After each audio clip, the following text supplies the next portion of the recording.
Buenas noches. El día de hoy hablaremos de un tema que corresponde al actuar médico, aunque no es precisamente de un padecimiento. Quisiera platicar con ustedes hoy sobre la falibilidad médica. Usted se preguntará, bueno, ¿a qué se refiere esto? Esto es muy sencillo.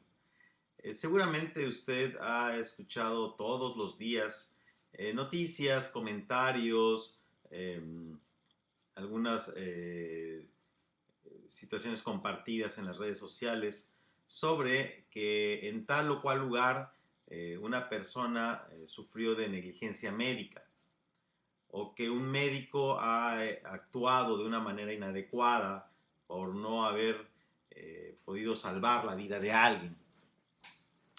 Pues resulta que hay una situación que tenemos que tomar en cuenta.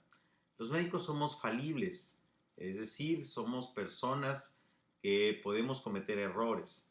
Y el error médico es algo desafortunadamente más frecuente de lo que uno desearía.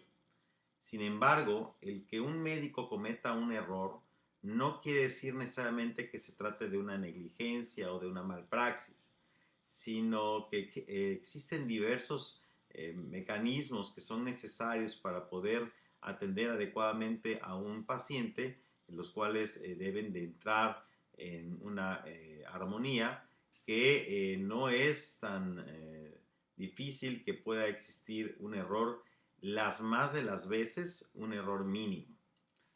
Hay que decir que dentro del actuar médico, uno de los momentos más difíciles es el momento de hacer el diagnóstico.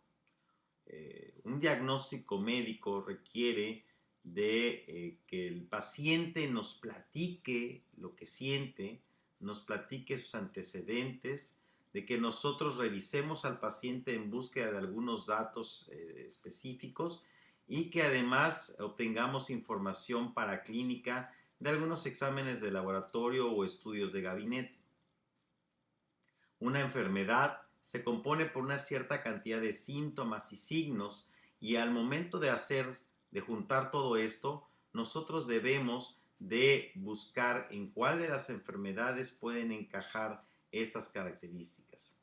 Sin embargo, aquí existen diversas cosas que hay que tomar en cuenta. Como dije al principio, dependemos de lo que el paciente nos dice. Entonces, es frecuente que a veces obtengamos una información parcial, incompleta del paciente. Las más de las veces por una situación no voluntaria del paciente, simplemente es frecuente que consideren que algunos detalles pueden no ser importantes o relevantes y los omiten. En algunas otras ocasiones puede ser algo consciente y que se puede omitir cierta información por pena, por miedo o simplemente porque la persona juzga que el médico debe de hacer una evaluación clínica solamente con ver al paciente. Entonces, si nosotros obtenemos una información errónea o parcial, pues el ejercicio clínico que tenemos que hacer no va a ser del todo adecuado. Luego está la enfermedad. La enfermedad se va a presentar, les decía yo, con ciertos signos y síntomas, pero desafortunadamente hay muchas enfermedades que tienen los mismos signos y síntomas.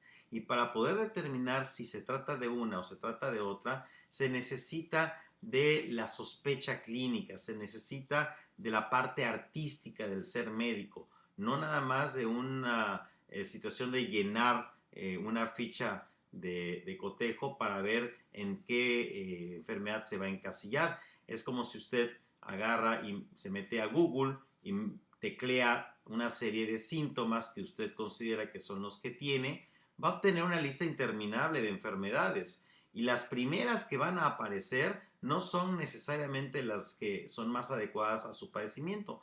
Simplemente son las primeras porque o son las páginas que más se han visitado o son los temas que son más acorde a las visitas que usted ha hecho de otras páginas.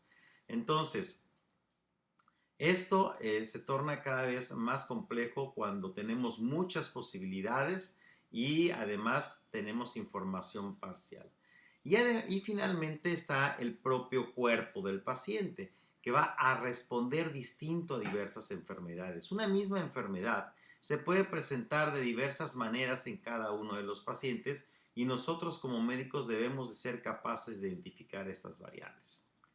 De manera que ante todas estas situaciones que pueden oscurecer el ejercicio diagnóstico, pues no es tan difícil que uno cometa un error al momento de hacer el diagnóstico de un paciente.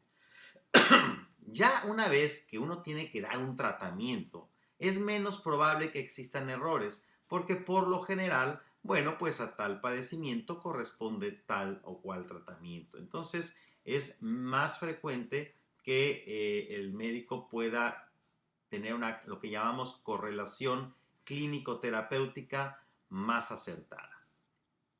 Pero, ¿qué pasa cuando nos equivocamos en el diagnóstico? Hay que tener en cuenta que cuando uno acude con un médico, no es nada más una consulta esporádica y se acabó. Es una relación médico-paciente, es un contrato entre que yo le voy a prestar la atención clínica y que el paciente me va a informar qué es lo que sucede con él para poder ajustar cualquier cosa que sea necesaria. Les doy un ejemplo.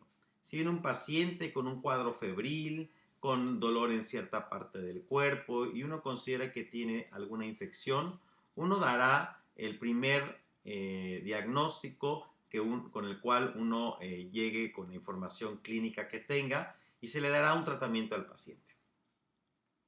Si el paciente estando en casa no responde adecuadamente, continúa con síntomas o aparecen síntomas nuevos, es necesario que haya esta retroalimentación hacia el médico para poder definir qué es lo que estuvo mal y entonces el médico con esta nueva información poder ser más certero en lo que le diga al paciente y en la indicación terapéutica. Sin embargo, si un paciente no ve que a los 2-3 días de un tratamiento no obtiene lo que considera que él necesita y va con otro médico que vuelve a empezar a hacer el diagnóstico y no le funciona y va con otro médico que vuelve a empezar al diagnóstico, finalmente lo único que va a suceder es que su cuadro clínico se va a ir modificando y no va a haber un diagnóstico adecuado. Muy bien, hasta aquí estamos de acuerdo que nosotros somos falibles. ¿Qué pasa con la negligencia o con la malpraxis? La palabra negligencia en realidad quiere decir mal cuidado. Y en verdad, cuando una cosa sale mal en un paciente, las menos de las veces va a ser porque el médico no tenga el adecuado cuidado de su paciente. Generalmente nosotros damos indicaciones, pero nosotros necesitamos que el paciente las siga, ¿sí? En algunas ocasiones estas indicaciones no son seguidas al pie de la letra por diversas razones y esto condicionará que no exista un éxito en el tratamiento. En el tema de la negligencia existen muchas razones por las cuales sí algún médico pudiera caer en este rubro. Por ejemplo, cuando yo no me actualizo en un tratamiento y sigo dando tratamientos que se han comprobado que ya no tienen ningún beneficio. Si, por ejemplo, yo intento realizar algún procedimiento del cual yo no tengo la preparación adecuada, por ejemplo, yo que soy internista no hago cirugías, pero ¿qué tal si de repente se me ocurriera hacer una apendicectomía? Eso sería negligente. Si, por ejemplo, no prevengo las complicaciones de algún procedimiento que yo haga o no las vigilo, a lo mejor yo sé que al hacer un procedimiento existe un pequeño porcentaje de que se presente alguna complicación, debo informársela al paciente y vigilarla. Si se presenta, debo corregirla, por supuesto. Estas son las situaciones generales en las cuales uno tal vez pudiera caer en la parte de la negligencia, ¿sí? Sin embargo, las más de las veces, cuando existe algún error médico, es generalmente por una mala comunicación.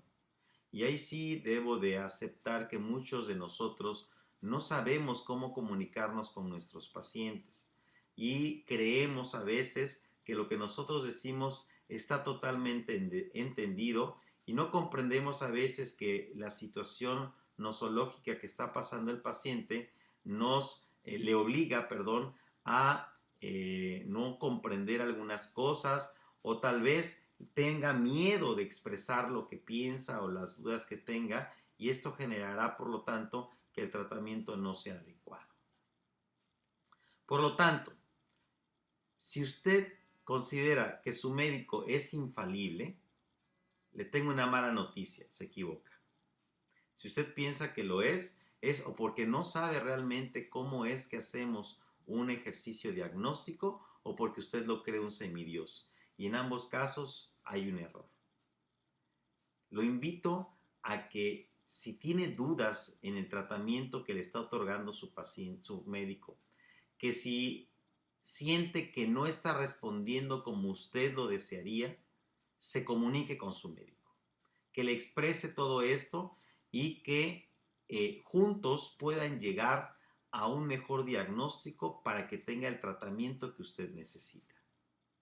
Espero verlo aquí en la próxima cápsula. El próximo mes, en noviembre, se celebrará el Día Internacional de la Lucha contra la Diabetes mellitus. Por lo tanto, durante todo el mes estaremos grabando cápsulas referentes a varios aspectos de la diabetes. Que tenga usted buena noche. Hasta luego.